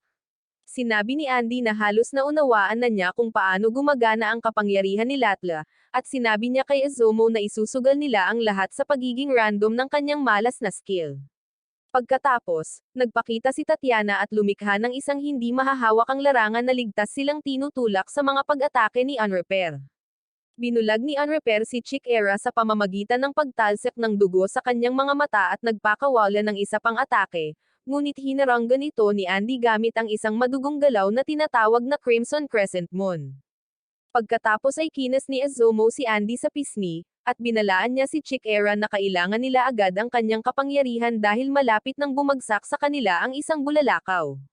Sa sandaling iyon, muling inatake ni Unrepair si Andy, at nahulog si Andy sa dagat kasabay ng pagbagsak ng bulalakaw na tinawag ng kasawian ni Izumo. Sa pag-aakalang natalo si Andy, sumugod si Unrepair kay Chick Era, ngunit sa wakas ay nakahanap ng lakas ng loob ang binata at pinigilan si Unrepair sa tamang oras para magpaputok si Andy ng bala diretso sa katawan ng kontrabida. Dinala ni Latla ang sugatang si Unrepair sa bibig ng isang balina at sinabi sa grupo na hindi siya masasawi ngayon. Pagkaalis nila, nagsimulang mag-alala si Izumo tungkol sa kanyang sugat, kaya pinatunayan ni Andy na wala na ang kapangyarihan ni Unrepair sa pamamagitan ng pagpapakita sa kanya na sa wakas ay gumagaling na ang sarili niyang katawan. Nagpasalamat siya kina Izumo, Tatiana, at Chick Era sa paggamit ng kanilang mga kakayahan upang tulungan siya. Pagkatapos, binigyan nila si Chick Era ng 1 linggo para magdesisyon kung gusto niyang sumali sa union or bumalik sa kanyang normal na buhay. Pagkalipas ng 1 linggo, naghintay sina Izumo at Andy sa labas ng paaralan ni Chick Era para sa kanyang sagot. 10 minuto na lang ang natitira sa orasan, labis silang nagulat nang makitang nagpakita sa harap nila si Unrepair sa mas maliit na anyo. Nang tanungin ni Izumo kung paano siya nakaligtas, ipinaliwanag niya na nasawi talaga siya dahil sa bala ni Andy sa puso, ngunit napunta siya sa mas maliit na katawan pagkatapos. Ipinangako niya sa kanila na babalik siya sa kanyang normal na laki sa lalong madaling panahon. Ngunit bigla siyang pinalipad ni Andy gamit ang isang malakas na suntok. Kahit na nakaayos ang kanyang mga ngipin, kakaiba ang kanyang kilos na masayahin, na naging dahilan para makuha ni Andy ang kanyang damit at sabihin sa kanya na ang pagpapaputok sa kanya sa katawan ay hindi sapat para mapawi ang kanyang galit. Humingi ng tawad si Unrepair at tinanong si Izumo tungkol sa kanyang sugat sa tiyan. Kaya sinabi niya sa kanya na tinambalin na siya ng isang doktor. Pagkatapos ay inabot niya kay Izumo ang isang handgun bilang regalo, ngunit sa sandaling mahawakan niya ito, nakakita siya ng isang nakakatakot na pangitain ng isang nilalang na sumisira sa buong mundo. Sumigaw siya at inihulog ang baril sa sahig bago tinanong si Andy kung ano ang nangyayari. Nang kunin ni Andy ang sandata, nakita niya ang eksaktong parehong pangitain, at ipinaliwanag ni Unrepair na ang nilalang na nakita nila ay ang Diyos. Sinabi ni Unrepair na nagpasya ang kanyang grupo na pamunuan ang planeta bago dumating ang Diyos dahil napagtanto nila na walang sino man ang may pagkakataong talunin ang isang makapangyarihang nilalang. Sinabi ni Andy na maikli lang ang kanilang pamamahala, ngunit inaangkin ni Unrepair na may kalamangan ang kanyang koponan dahil handa silang sumugal na hindi gagawin ng Union. Habang sinusubukan ni Andy na maunawaan ang ibig niyang sabihin, nakatanggap siya ng tawag mula sa Union na nagpapaalam sa kanya na ang kanilang mga miyembro ay kasalukuyang nakikipaglaban sa mga Negator Hunter sa dalawang magkaibang lugar. Inihayag ni Unrepair na ang kanyang grupo ay tinawag na Under, at sinabing gusto nilang baligtarin ang mundo para maging patas. Lumipad siya palayo at nag-alok na sabihin sa Diyos ang isang bagay na mabuti tungkol sa kanila kung sasali sila sa kanyang koponan. Ngunit ikinatwiran ni Andy na magagawa niyang tapusin ang Diyos dahil lamang sa umiiral ito. Pagkatapos umalis ang kontrabida, buong pagmamalaking sinabi ni Andy na magtutulungan silang lahat upang talunin ang Diyos, na labis na ikinatakot ni Chick Era kaya sinubukan niyang tumakas.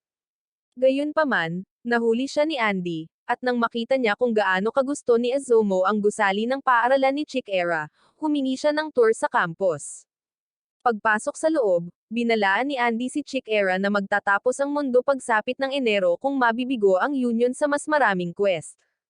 At sinabi ni Chick Era na kailangan niyang mabuhay ng sapat na mahaba upang makabawi sa aksidenteng pagtapos ng buhay ng kanyang mga magulang. Noon, naglalakad pa uwi si Chick Era galing sa pamimili kasama ang kanyang mga magulang. Pagkatapos niyang tumawid sa kalye, sa unang pagkakataon ay naantig ang kanyang kawalan ng kakayahang makagalaw, na nagpalamig sa kanyang mga magulang sa gitna ng kalsada nang may lumapit na truck sa kanila. Sinubukan silang iligtas ni Chick Era, ngunit nabangga sila at naging tomato ketchup. Agad na nasawi ang kanyang ama, ngunit ang kanyang ina ay nakaligtas ng sapat na mahaba upang makarating sa ospital. Sa kanyang huling araw, sinabihan niya si Chick Era na maging isang taong kumikilos para sa iba bago siya pumanaw. Ang kwentong ito ay nagpaiyak kay Azomo dahil ang kanyang sariling nakaraan ay napakatrahedya rin. Pinapalungkot pa ni Chick Era ang kwento sa pamamagitan ng pagbanggit kung paano niya sinubukang wakasan ang sarili niyang buhay matapos mapagtanto na siya ang sanhi ng aksidente. Habang lumuluha, sinabi niyang pinili niyang mabuhay dahil iyon ang gusto ng kanyang mga magulang, at opisyal na siyang humiling na sumali sa koponan. Sa sandaling iyon, lumapit ang kaibigan ni Chick Era na si Rio upang pag-usapan ang mga plano sa unibersidad. Nang sabihin ni Andy na oras na para umalis, nagpasalamat si Chick Era kay Rio para sa lahat at nagpaalam ng pangwakas bago sumakay sa kotse ni Andy. Sa loob ng kotse, sinabi ni Chick Era kay Andy na gusto niyang burahin ang mga alaala ni Rio tungkol sa kanya. Pinabura ni Andy kay Nico ang mga alaala ng kaibigan, at umiyak si Chick Era habang papalayo ang kotse sa kanyang dating buhay. Pagkatapos ay hiniling ni Azomo kay Andy na turuan siya kung paano lumaban dahil determinado siyang talunin ang Diyos, at pumayag si Andy na tulungan siya. Maya-maya, nagtipon ang Union sa isang bilog na mesa, at tila binigyan sila ng apocalypse ng kanilang susunod na mission briefing. Dati, minsang tinanong ni Tatiana si Belly kung bakit niya suot ang kanyang spurs, at ipinaliwanag niya na ginagamit niya ang tunog na ginagawa nila upang makita ang mundo sa paligid niya. Sinabi sa kanya ni Tatiana na hindi niya kailangan ang mga ito dahil nangako na ito na magiging mga mata niya. Kaya, pinakalma niya ito sa pamamagitan ng pagsasabi na talagang kailangan niya ang tulong nito. Sa kasalukuyan, ipinaalam ni Apocalypse sa grupo na may 4 na quest na magagamit at ang ika-10 parusa ang nakataya. Inanunsyo niya na ang mga quest na ito ay bukas para sa bawat taong nabubuhay sa mundo. Ang unang quest ay pigilan ang isang taong nagngangalang Spring, at ang gantimpala ay ang lokasyon ng isang artifact na nagngangalang Aegis. Ang pangalawang quest ay pigilan ang isang taong nagngangalang Summer, na magbubunyag ng lokasyon ng isang negator na nagngangalang Unchanged. Ang ikatlong quest ay ang hulihin ng isang taong nagngangalang Autumn, na magdaragdag ng isang taong nagngangalang Ghost sa mundo. Ang ika-4 na quest ay pigilan ng isang taong nagngangalang Winter, kapalit ng lokasyon ng isang artifact na nagngangalang Remember. Binalaan sila ng Apocalypse na ang huling araw ay katapusan ng Disyembre at sinabing ang pagkabigo ay magreresulta sa isang parusang tinatawag na revolusyon. Tinanong ni Shin kung makakatulong si Mui, at kinumpirma ni Juz na lahat ng tao sa mundo ay pinapayagang sumali sa mga misyon. Sumabad si Belly at sinabing kung sino man sa kanila ang masawi bago ang susunod na malaking parusa, tiyak na matatalo sila. Iminungkahi niya na 3 lamang sa 4 na target ang kailangan nilang puntiryahin at iminungkahi ang paggamit ng mga bombang nuklear upang tapusin ang trabaho. Ikinatwiran ni Tatiana na ang kanyang plano ay tatapos ng buhay ng maraming inosenteng tao, ngunit sinabi ni Belly na ito ay isang katanggap-tanggap na sakripisyo. Tinawag niya si Juz na inosente dahil sa palaging pagsisikap na makahanap ng perpektong resulta at sinabing imposible para sa sino man sa kanila na harapin ang Diyos. Bigla, pinaputukan ni Belly ang lahat. Karamihan sa koponan ay umiwas, ngunit tinamaan si Ishan habang sinusubukang protektahan si Phil. Itinutok ni na Andy at Shin ang kanilang mga armas kay Belly, at napagtanto ni Andy na konektado si Belly sa lahat ng mga kamakailang pag-atake ng kontrabida. Habang isinasagawa ni Nico ang operasyon kay Ishan, ininsulto siya ni Belly, na naging dahilan upang sipinitap ang mga ngipin ni Belly. Gayunpaman, biglang nagpakita si Belly sa ibabaw ng mesa at inanunsyo na ang bilog na mesa ay pag-aari na ngayon ng grupo na Under, habang ang kanyang mga kasamahan sa koponan ay dumating sakay ng isang higanteng halimaw na bulkan. Inaangkin niya na siya ang tatalo sa Diyos at si Tatiana ay labis na nabigla dahil ang lalaking kanyang hinahangaan ay nagtaksil sa koponan. Sinabi niya sa grupo na ang lalaking ito ay hindi maaaring si Belly, dahil ang hindi kapani-paniwalang kapangyarihan ni Belly ay nagpapahintulot lamang sa kanya na tamaan ang mahihirap na target sa pamamagitan ng mga tumatalbog na bala sa mga ibabaw. Nang tawagin siya ni Unrepair bilang kanyang boss, napagtanto ng koponan na si Belly ay isang traidor.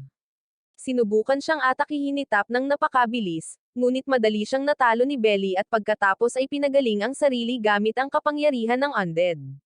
Habang umaatake ang iba pang mga miyembro ng Union, ginamit ni Belly ang kapangyarihan ni Juz upang i-freeze sila sa kanilang pwesto bago utusan ang halimaw na si Burn na hawakan sila. Matapos iwasan ng koponan ang halimaw, hiniling ni Belly kay Tatiana na ibigay sa kanya ang kanyang kapangyarihan. Ngunit pinrotektahan siya ni Azomo sa pamamagitan ng pagpaputok kay Belly sa mukha gamit ang artifact gun. Habang nagsisimulang umalis si Belly kasama ang kanyang gang, sinabi ni Juz sa koponan na dapat nilang pigilan siya sa pagnanakaw ng bilog na mesa or mawawala ang kanilang tanging paraan upang labanan ang Diyos. Inalok ni Andy na pigilan siya gamit ang kasawian ni Azomo. At nang marinig iyon, tinipon ni Juz ang buong pangkat ng Union at binigyan ang lahat ng mga espesyal na tungkulin upang suportahan ang pag-atake ni na Andy at Azomo, ngunit sinabihan niya si Tatiana na maghintay. Habang nakasakay ang mga kalaban sa Burn, casual na nagkomento si Unrepair kung gaano kadaling tambangan ang mga tinatawag na Union elites. Ngunit tumugon si Belly na hindi mananatiling ganoon ang mga bagay, binalaan siya na ang Union ay hindi dapat basta-basta kunin. Inamin ni Unrepair na nagulat siya na si Belly ang napunta sa ikatlong pwesto sa Union dahil ito ang kanilang unang pagkakataon na magkikita ng harapan. Pumayag siyang makipagtulungan kay Belly sa ngayon, ngunit nilinaw niya na ang kanyang tunay na layunin ay higit pa sa pagtalo sa Diyos. Sa kuryosidad, tinanong ni Unrepair kung ipagtataksilan ba ni Belly ang kanyang mga kaalyado, at mahinahong sumagot si Belly na hindi niya gagawin. Ipinaliwanag niya na ang kanilang organisasyon ay hindi kumikilos batay sa malabong mga mithiin tulad ng hustisya at ang tiwala sa loob ng kanilang grupo ay batay lamang sa mga ibinahaging interes. Sa panig ng Union, itinalaga ni Juz ang bawat miyembro ng kanilang tungkulin sa operasyon. At habang isinasagawa ang mga paghahanda, sinabi ni Azomo kay Tatiana na si Belly ay isang mabuting tao. Nang marinig iyon, niyakap siya ni Tatiana ng mahigpit at hiniling na iligtas si Belly para sa kanya. Di nagtagal, sumakay si Azomo sa likod ni Andy, at inihagis niya ang sarili sa ere patungo sa pangkat ni Belly.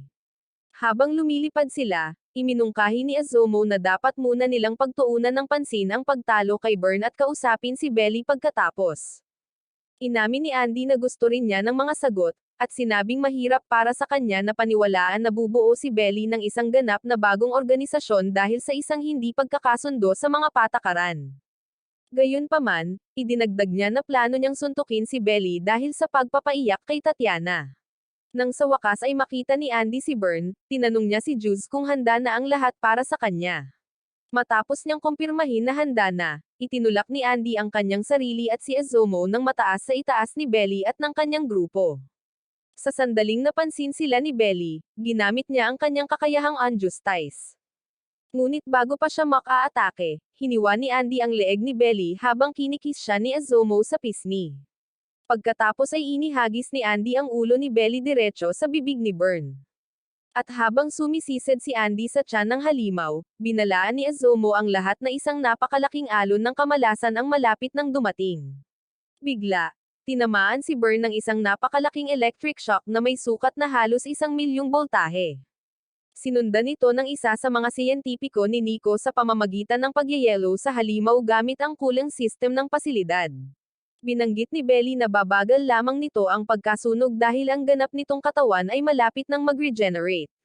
Muling binalaan sila ni Azomo na may darating na isa pang daluyong ng kamalasan, na nag-udyok sa mga siyentipiko na paganahin ang isang napakalaking espesyal na sandata na tatusok sa katawan ng halimaw. Ipinagdiwang ng pangkat ang pagkatalo ni Bern, ngunit hindi nagtagal ang sandali nang mabilis nilang mapagtanto na nawawala si Tatiana. Sinugod ni Andy si Belly at isang malakas na suntok ang tumama sa leeg nito, ngunit agad na nag-regenerate si Belly gamit ang kakayahan ni Andy na undead. Pagkatapos ay hiniling ni Andy kay Azomo na ibigay sa kanya ang mga sandatang dala nito. Biglang nagsimulang bumilis si Belly sa larangan ng digmaan gamit ang hindi mapigil ang kakayahan ni Tap at sinipa si Andy, ngunit nagawa ni Andy na hiwain ang binti ni Belly ng madikitan. Muling nag-regenerate si Belly at ginamit ang unjustice upang pilitin si Azomo na tumalon mula sa plataporma.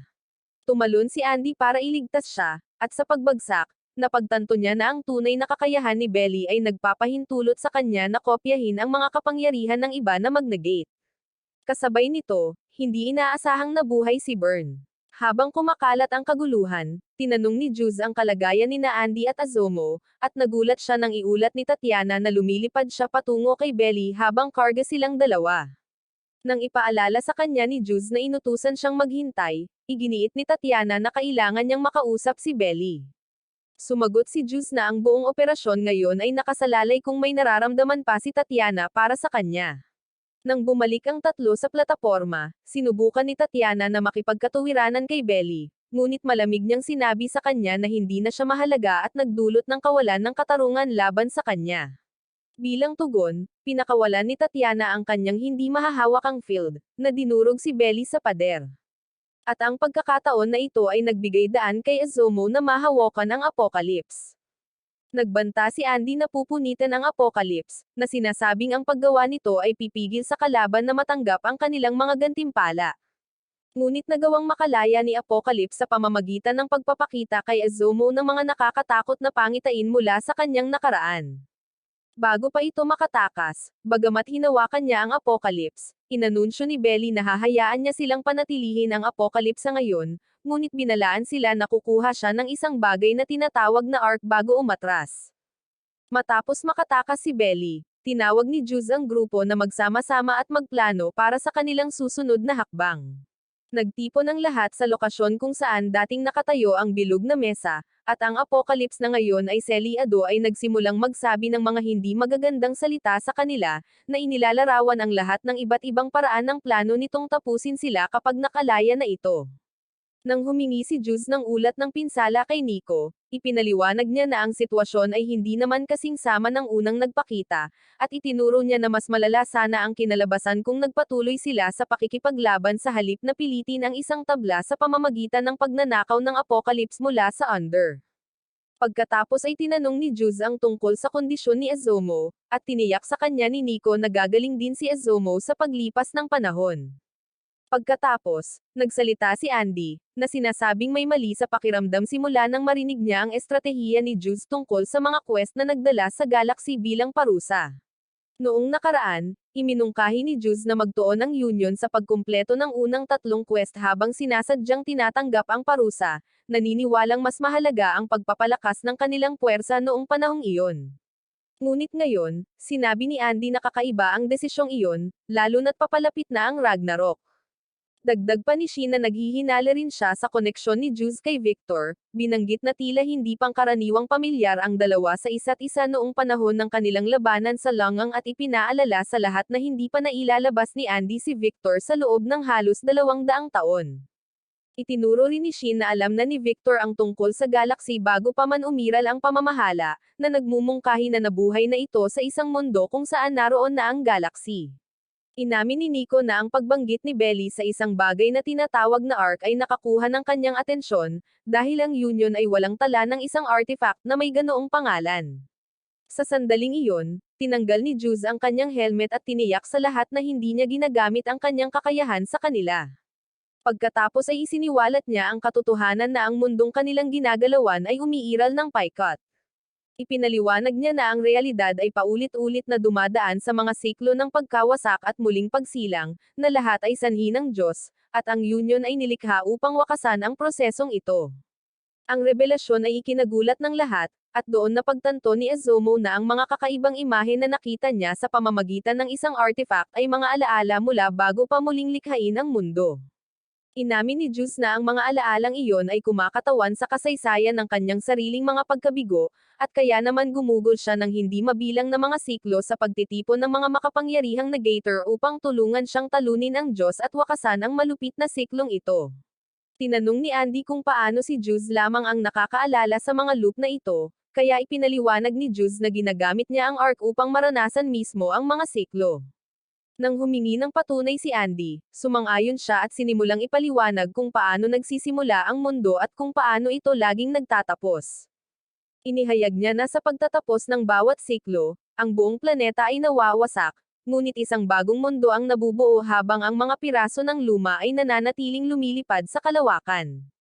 Sinabi niya kay Azomo na ang mga meteorite na nahuhulog tuwing umaaktibo ang kanyang kasawian ay talagang mga piraso ng mga nakaraang mundo, na nag-iiwan kay Azomo na natigilan dahil sumasalungat ito sa lahat ng natutunan niya sa paaralan.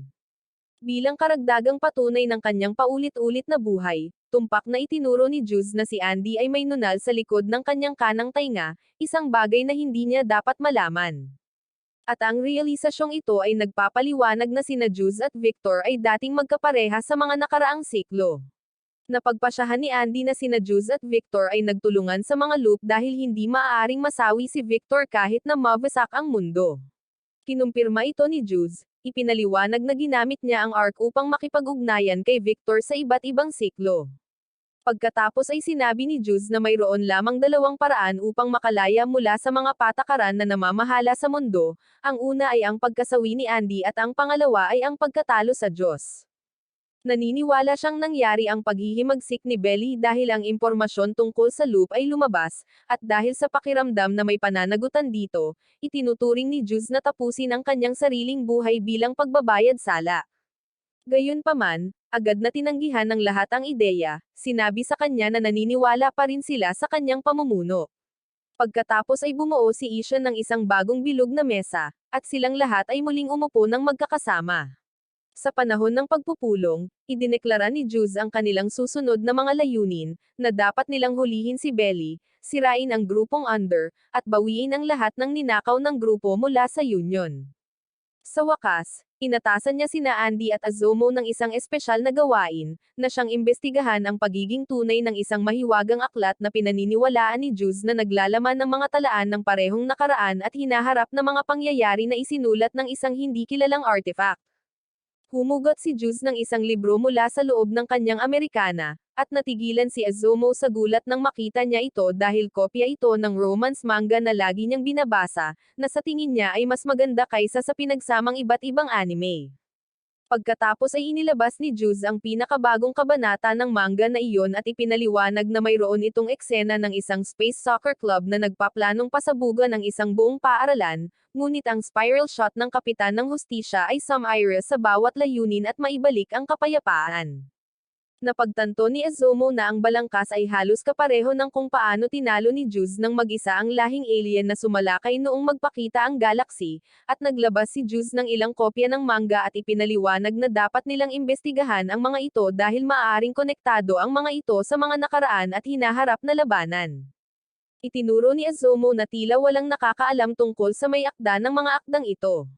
Kaya, ipinaliwanag ni Juice na nilikha ang mga ito gamit ang isang artifact na tinatawag na dual liner, at anumang iginuhit ng mag-isa ay hindi naaapektuhan ng mga bagong idinagdag na patakaran. Dahil dito, Ang orihinal na manuskrito ay hindi apektado ng pag-iisa ng wika at umiiral pa rin sa wikang Hapon. Pagkatapos ay inatasan ni Jude sina Andy at Azomo ng gawain ng paghahanap ng orihinal na manuskrito at pangangalap ng impormasyon tungkol sa autor na nagngangalang Hano. Mabilis na napagpasyahan ni Andy na ang kanilang target ay dapat na konektado sa isang publisher, at pabiro na nagpasya na dapat silang lumikha ng isang di malilimutang romance manga bilang bahagi ng misyon. Maya-maya, sina Andy at Azomo ay sinamahan sa isang espesyal na silid ng isa sa mga servant ni Nico na nagngangalang Miko. Napagtanto ni Azomo na siya ay kasing sama ng manunulat ng manga tulad ng taong gumawa ng Boruto. Ngunit pagkatapos ay sinabi ni Andy na siya ang hahawak sa huling bahagi ng manga at isiniwalat na siya mismo ang gumagawa ng manga. Pagkatapos ay inudyukan niya ito, na sinasabing naniniwala siya sa kanya, na nagtulak sa kanya na magsimulang lumikha.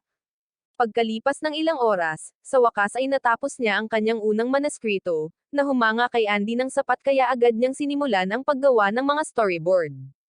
Hindi nagtagal ay dumating sina Mui at Miko upang tumulong, at ang sitwasyon ay naging mas magulo nang sumali si Tatiana sa kanilang lumalaking grupo ng mga mahilig sa manga. Pagkalipas ng ilang oras, inanunsyo ni Andy na tapos na ang mga storyboard, at si Azomo at ang iba pa ay nagsimulang mag-overdrive. Sa mabilis na pagguhit ng mga pahina, kalaunan ay sumama si Jude sa kanila, at habang gumuguhit kasama ang grupo, tinanong ni Azomo kung bakit walang pahiwatig ang manga tungkol sa pagtataksil ni Belly. Itinuro rin niya ang ilang mga hindi pagkakapare-pareho, na humantong sa konklusyon ni Jude na sadyang tinanggal ng may akda ang ilang mga detalye. Halos natigilan si Azomo sa gulat nang makita niya kung gaano kahusay ang likhang sining ni Jude, ngunit nagpatuloy siya sa pagtatrabaho ng ilang oras pa hanggang sa tuluyang makumplito ang manga, na pinamagatan niyang Undead Unlock.